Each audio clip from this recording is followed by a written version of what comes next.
The sun baked down on Clay Ridge, New Mexico, like it had a grudge. Heat waves rippled off the old Route 64, distorting everything in the distance until even the nearest hills looked like ghosts. At the edge of this mirage stood a tired roadside diner Cruises Junction, its cracked neon sign buzzing faintly, one letter flickering like a bad memory. Inside, the air was cooler, but not by much.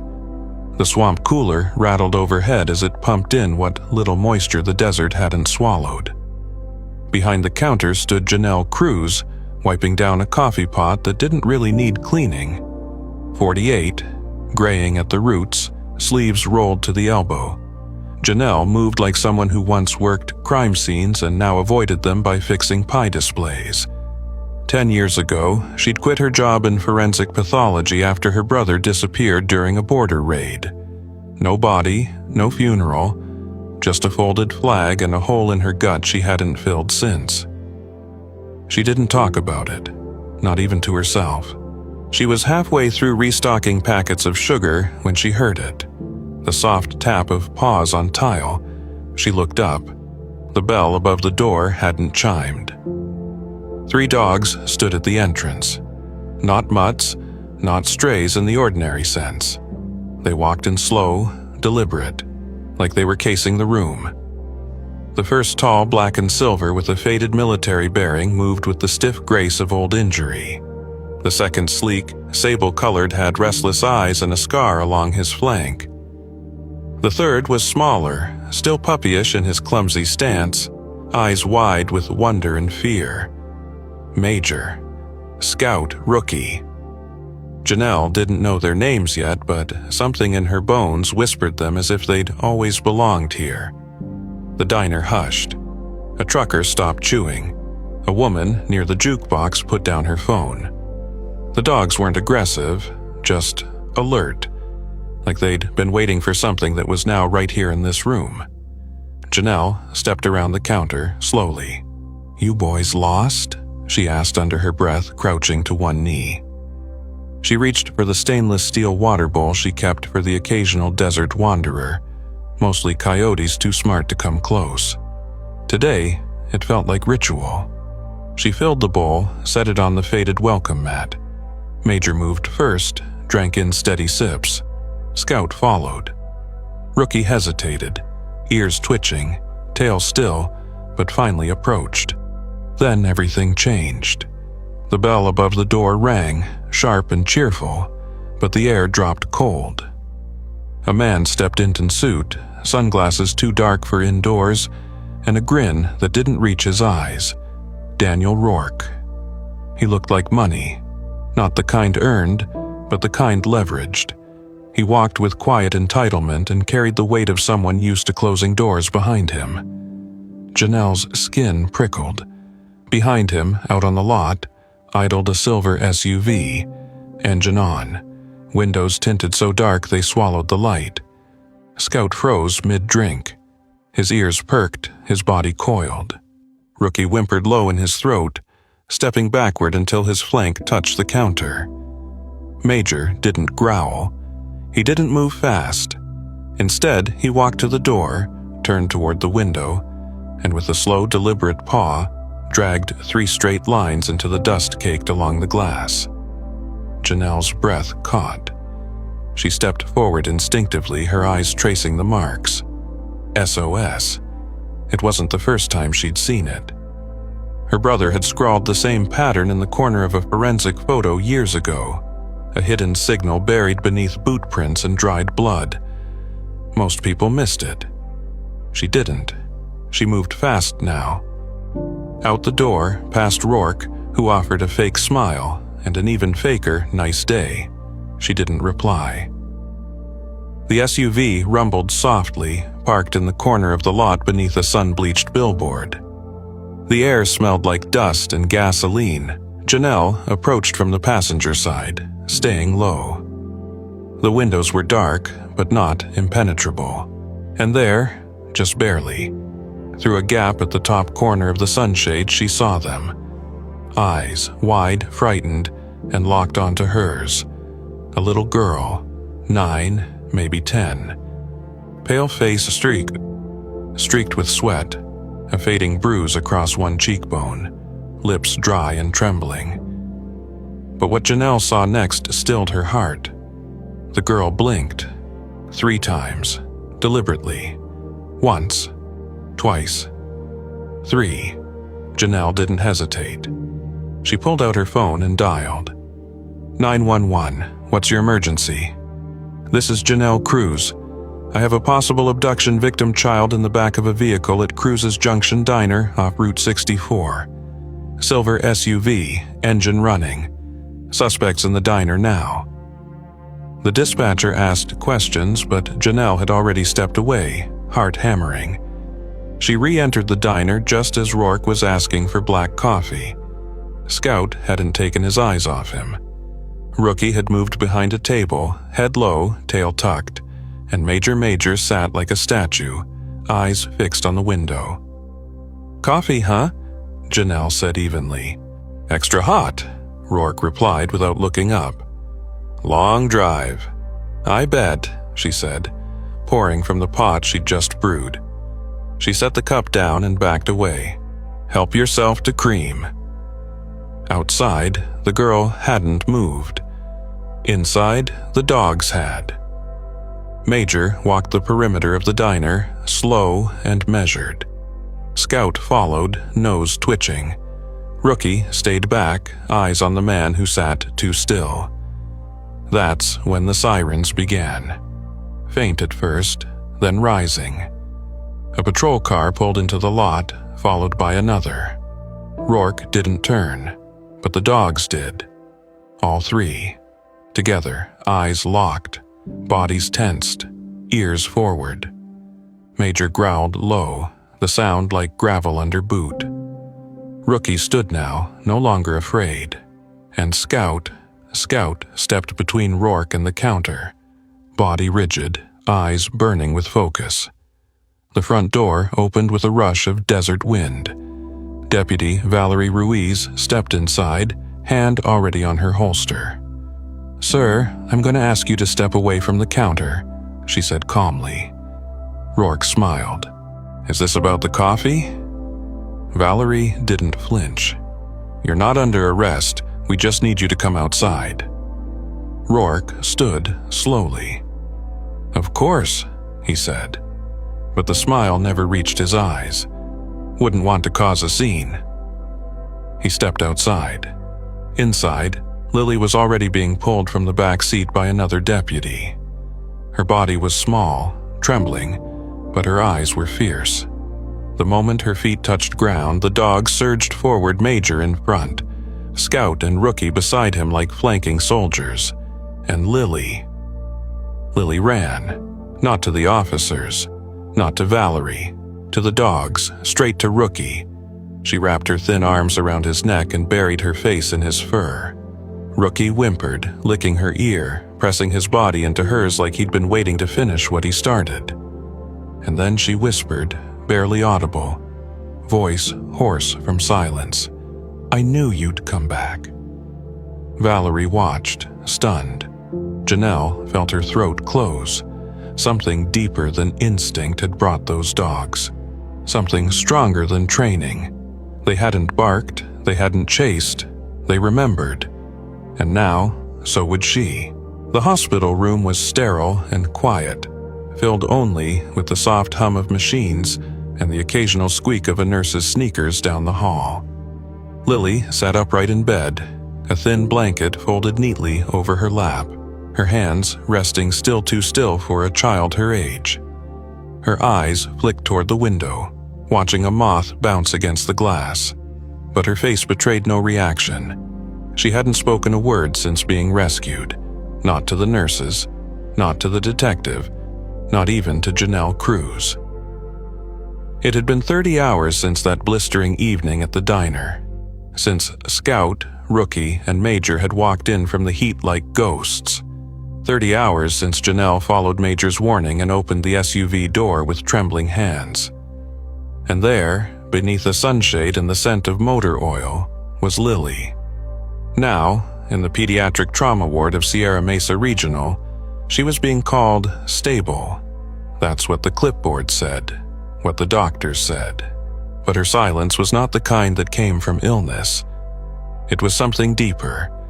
A retreat, not an injury. Something had been taken, or perhaps buried carefully, deliberately, for self-preservation. A nurse named Kara left a tray of food by her bed, mac and cheese, apple slices, a juice box. Lily didn't touch it. But later that afternoon, when the tray was replaced with a blank sketchpad and crayons, something shifted.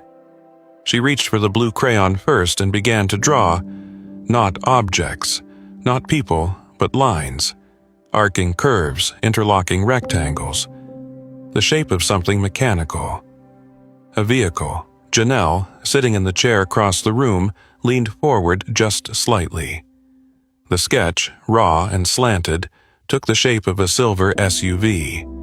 And then next to it 3 dogs, one tall and scarred, one wiry and alert, one smaller, legs splayed like a puppy just learning how to sit still.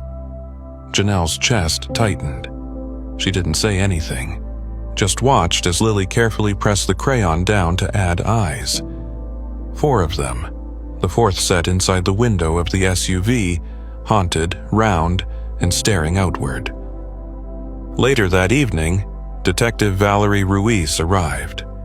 Her badge still clipped to her belt, hair tied up in a bun that had frayed with the long day.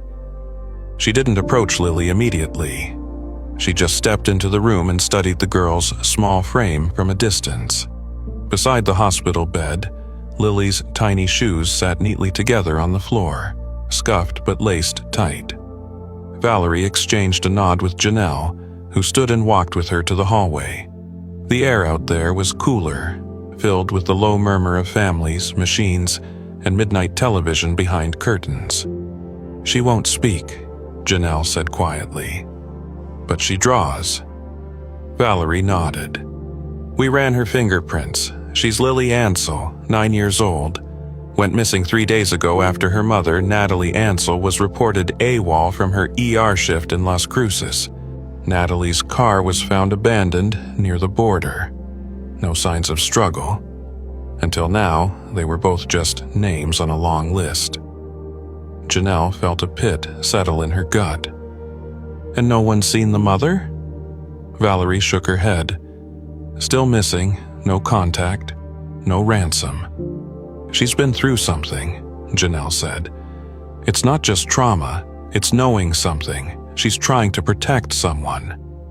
They returned to the room just as the nurse finished changing Lily's IV. The girl was curled slightly now, the sketchpad clutched to her chest. Valerie stepped closer, slowly. She didn't speak, just kneeled beside the bed. Lily's eyes flicked toward her. Just a second.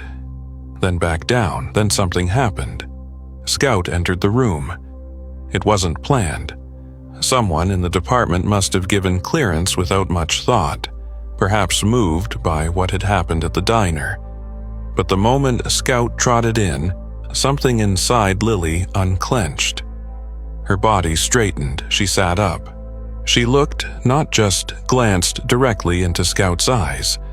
And when the shepherd tilted his head, Lily dropped her sketchpad and crawled out of bed to wrap her arms around his neck. The nurse gasped softly, but Valerie held up a hand. Then Lily whispered, so faint it was almost swallowed by the hospital air, "I knew you'd come back." The silence that followed was full, sacred. Scout stayed motionless, allowing her to cling. Valerie caught Janelle's eye.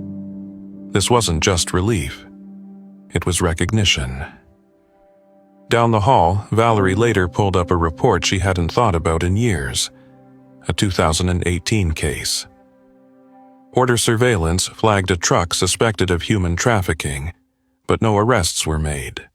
The driver disappeared. One unit had been dispatched on foot. Canine Division retired soon after. 3 dogs had been involved. Scout among them. She flipped through old photos. One, low res, showed a group of children huddled under blankets in the dust near an overturned trailer. Standing guard in front, ears alert, was a dark-eyed shepherd scout. She stared at the photo, then back toward Lily's hospital room. There was a connection here, something forgotten, something unfinished. Valerie moved quickly to request logs from the 2018 investigation. She contacted her federal liaison. The name of one of the missing girls caught her eye, Madeline Cobb, born 2014. Last seen at a rest stop outside Deeming. She cross-referenced school records. Madeline had been enrolled in a preschool in Las Cruces. Same school, same year, same classroom as Lily Ansell. Janelle walked in holding the sketchpad Lily had dropped. "She knew her, didn't she?" she asked quietly. Valerie nodded. They were friends. That night, Lily slept curled beside Scout on a hospital cot brought into her room. She didn't speak again, but her fingers gripped the dog's collar like a lifeline, as if afraid of being taken again, and Scout didn't sleep. He kept watch, eyes half closed, ears twitching at every hallway sound. Because now they both remembered, and tomorrow the hunt would begin, for the truth that no one was supposed to notice. The caseboard looked like it had been bleeding for years. Red yarn, pins, photographs curling at the edges. Valerie Ruiz stared at it from across the precinct break room, a cup of coffee gone cold in her hand. The pattern wasn't obvious unless you knew what to look for, unless you were willing to admit there was one at all. Most weren't. Each pushpin marked a child. Clayridge, Amarillo, Tucumcari, Gallup. Disappearances, 3 at a time.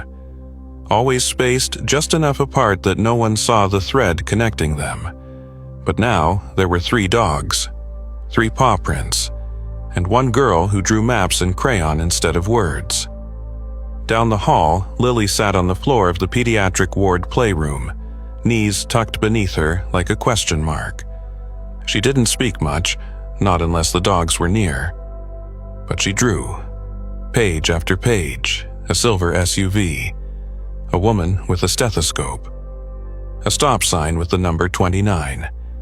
She was telling them everything, just not with her voice.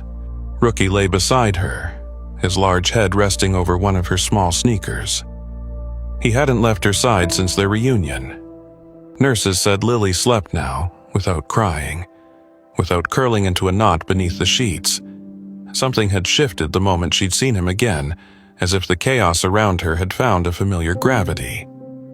Valerie handed the latest set of drawings to Janelle Cruz later that afternoon. The former forensic tech had taken over her spare room with maps, thumb drives, case files from a storage box labeled "Retired" in faded marker.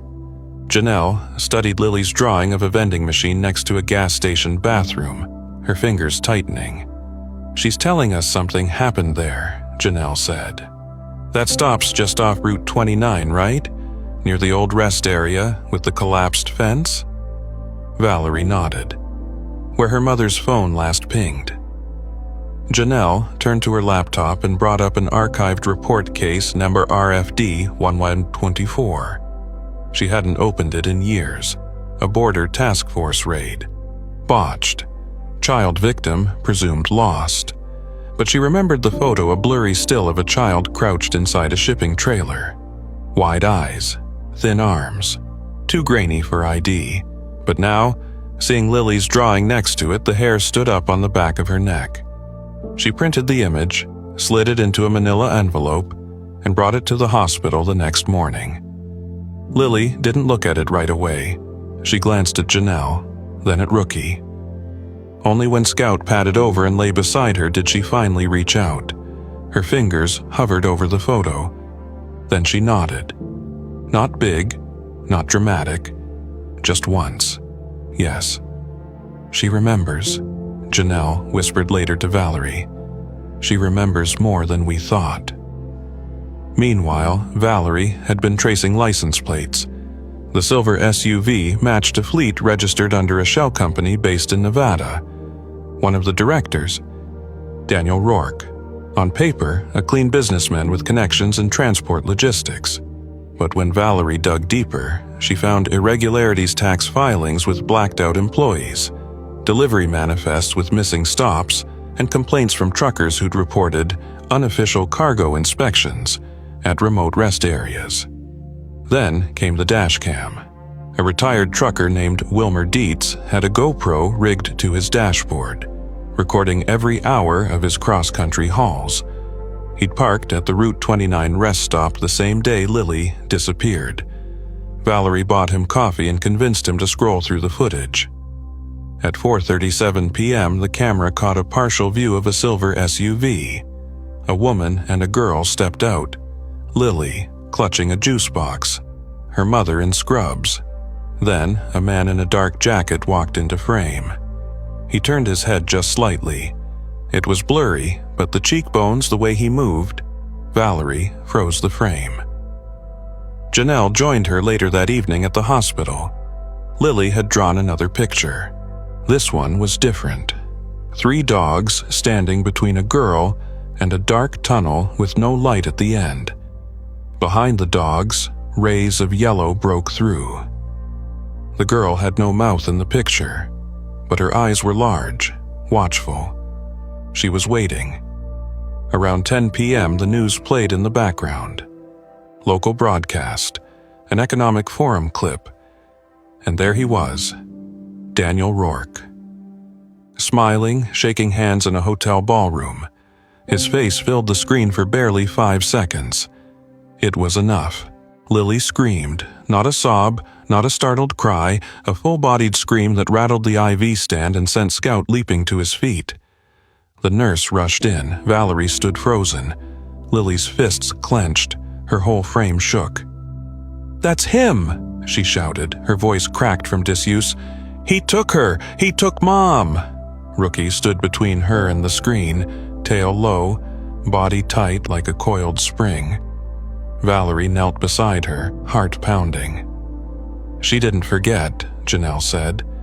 "She's been waiting, watching. The silence wasn't trauma. It was survival." They turned the TV off. Lily collapsed into Valerie's arms. Her breathing slowed. Rookie nosed her hand gently, and she relaxed her grip. Later, as the building quieted and the corridors dimmed to soft orange, Scout padded to the hallway window and sat, watching, remembering. Janelle sat beside Lily's bed, laptop on her knees.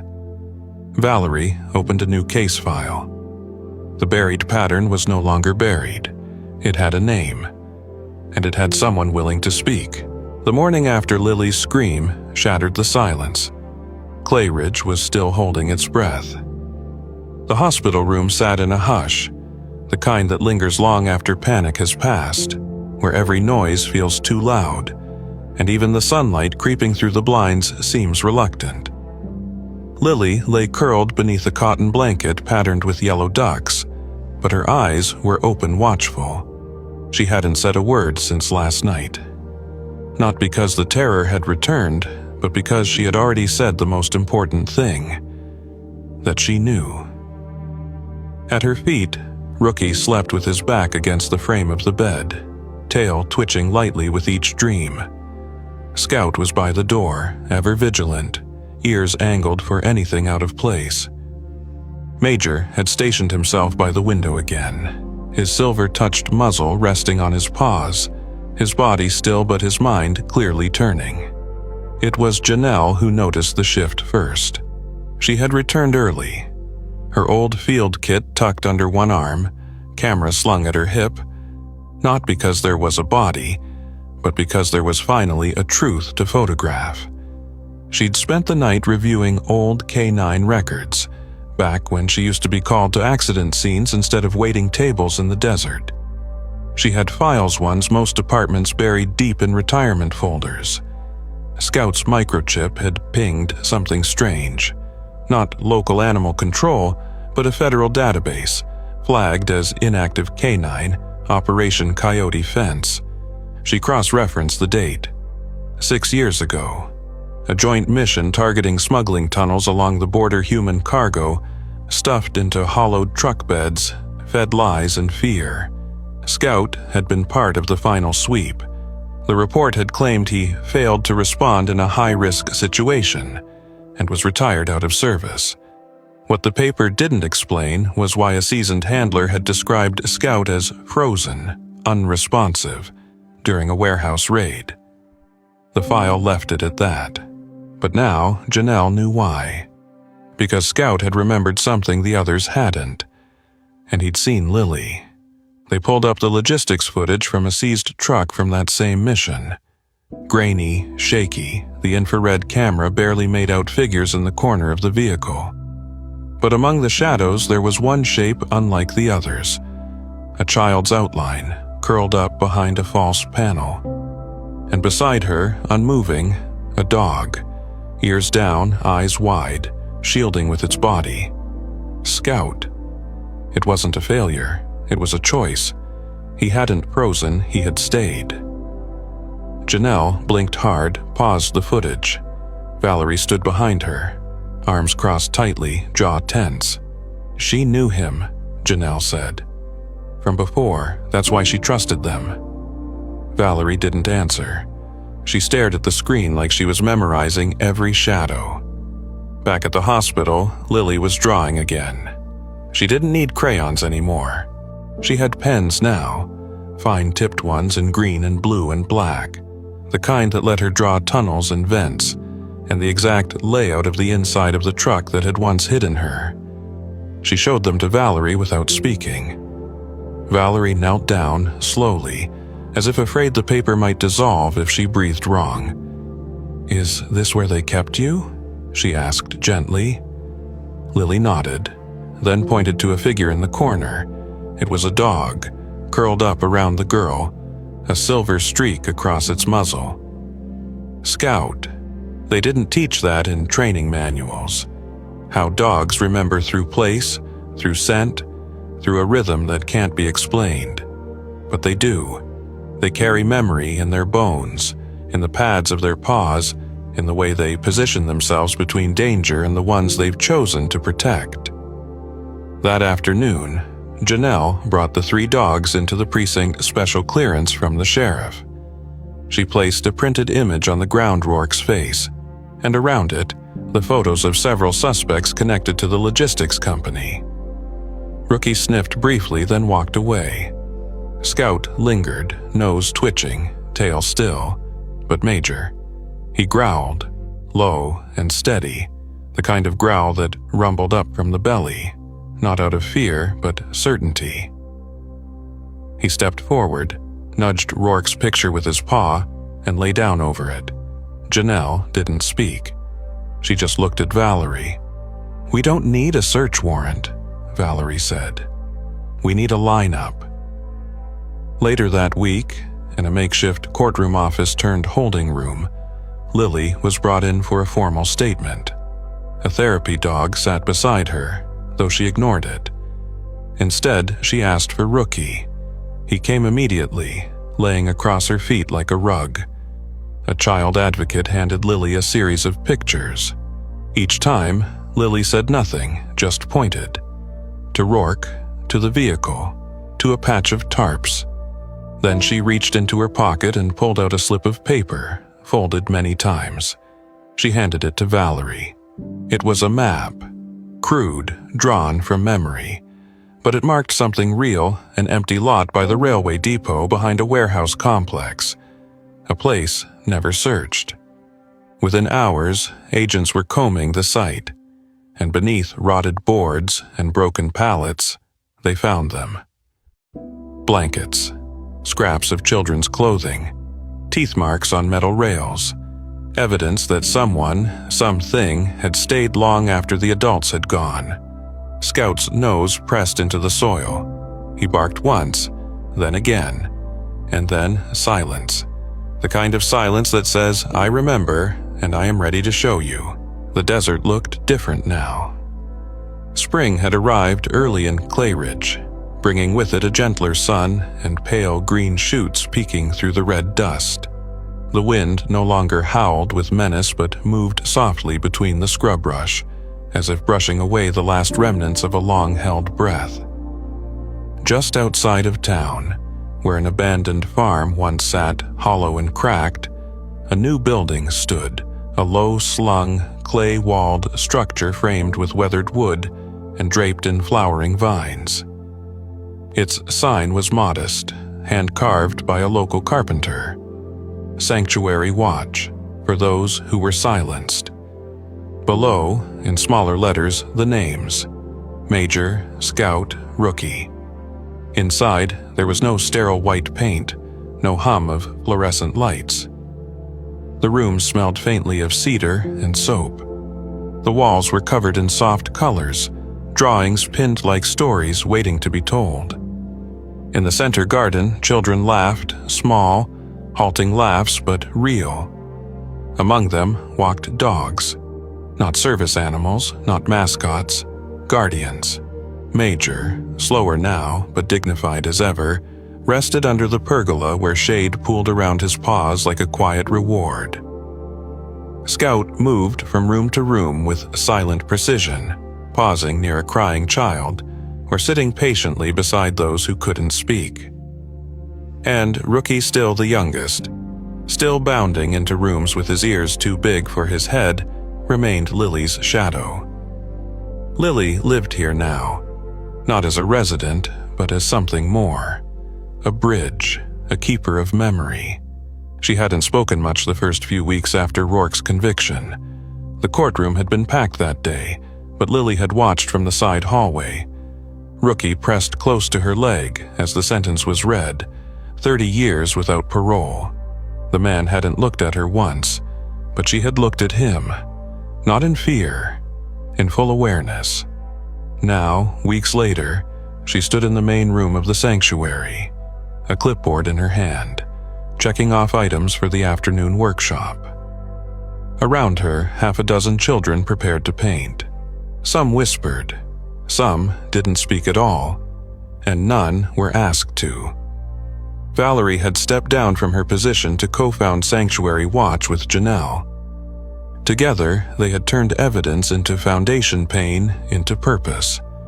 It was Valerie's idea to let the children meet the dogs first, not therapists, not adults, just the dogs. The trust that bloomed from fur and breath and unspoken warmth couldn't be replicated in any clinical chart. Today was a special day. Lily had been asked to speak, not by force, not out of obligation, but because one of the younger girls, Sophia, barely 7, had whispered, "I want to know why the dogs picked you." Lily didn't answer at first. She simply knelt down and patted Rookie's head, but then she stood. They gathered outside under the mesquite tree, the one that cast just enough shade for 20 folding chairs and a low platform. Janelle adjusted the mic, though no one really expected Lily to use it. She didn't. Instead, she stood center stage, her knees slightly locked, her hands balled into small fists at her sides. She took one breath, then another, and then she spoke. They thought I was quiet because I was weak. The words came clear, not loud, but sure. They thought I stayed silent because I didn't remember, but I remembered everything. Rookie stepped forward and sat at her feet, tail curled neatly. The dogs didn't ask me to explain. They didn't make me prove it, they just stayed. She looked down at him, then out at the crowd at Valerie, at Janelle, at the sheriff in plainclothes who stood near the edge of the courtyard, at the kids who stared wide-eyed. And now, I'll speak for those who are still waiting to be heard. The applause didn't come all at once. It wasn't thunderous, it was soft, respectful, like the sound of healing finally exhaling. Afterward, as the sun began to dip behind the mountains, Lily sat beneath the same tree with a sketchbook on her lap. She drew in long strokes, careful ones. This time she wasn't drawing tunnels or trucks or shadows. She was drawing a home. Major lay nearby, ears flicking in his sleep. Scout watched from the porch. Rookie rested his chin on Lily's knee, eyes half closed, content. The sanctuary hummed quietly around them, garden sprinklers clicking on, wind teasing the prayer ribbons tied to the fence. Inside the hallway, a new plaque had been mounted beside the entrance. Donated by the families of those still missing, it read, "For those who were lost and those who listened, thank you. Not all heroes speak. Some wait, some watch, and some remember." In the stillness of that fading day, one thing was certain. The dogs had remembered. And now, so did the world.